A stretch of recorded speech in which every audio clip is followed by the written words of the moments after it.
What if the scariest monster wasn't chasing you? What if it was standing right in front of you, asking to be let in? Today, we're talking about No, I'm Not a Human, one of the most unsettling indie horror games in recent years. But is it a psychological masterpiece or a frustrating experiment? Let's talk about it. In No, I'm Not a Human, you're trapped inside a small apartment during an unexplained catastrophe. People knock at your door, claiming they're human. Some are telling the truth, some aren't. Your job is simple and terrifying. Decide who gets in and who doesn't. No weapons, no combat, just observation, dialogue, paranoia, and consequences. This game does a lot of things right, especially if you love slow psychological horror. 1. Brilliant core concept. The entire game revolves around judgment. You're constantly asking yourself, is this person lying? Did they blink too slowly? Why are they avoiding eye contact? It taps directly into primal fear. Fear of the unknown, fear of being wrong, fear of letting the monster inside. 2. Psychological horror. Over jump scares. There are very few traditional jump scares here. Instead, the game builds dread through silence, awkward pauses, and subtle visual cues. That slow burn tension, way more effective than cheap scares. 3. Dialogue is the main weapon.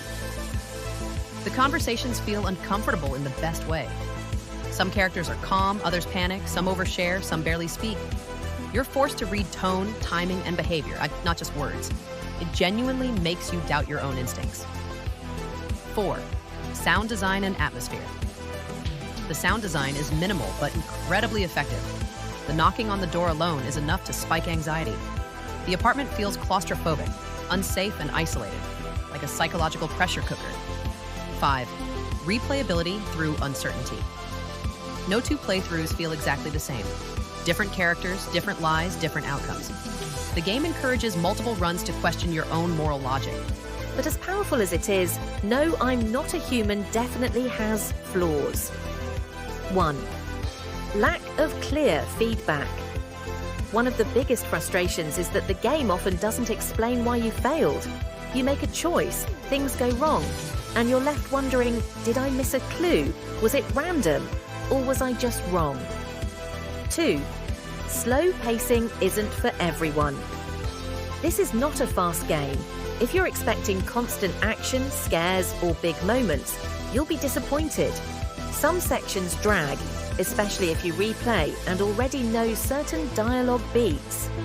3. Limited mechanics. The gameplay loop doesn't evolve much. You talk, observe, decide. That's it.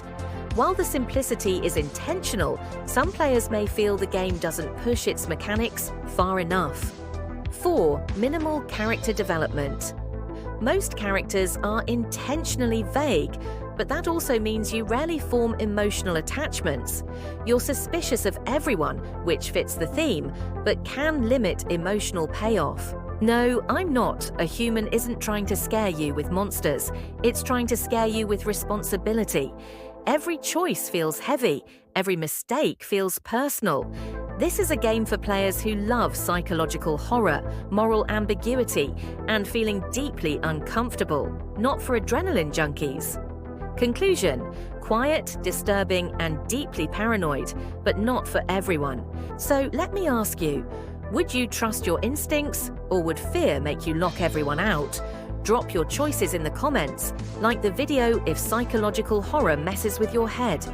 Subscribe for more indie horror deep dives. And remember, sometimes the worst monster is the one you choose to let in.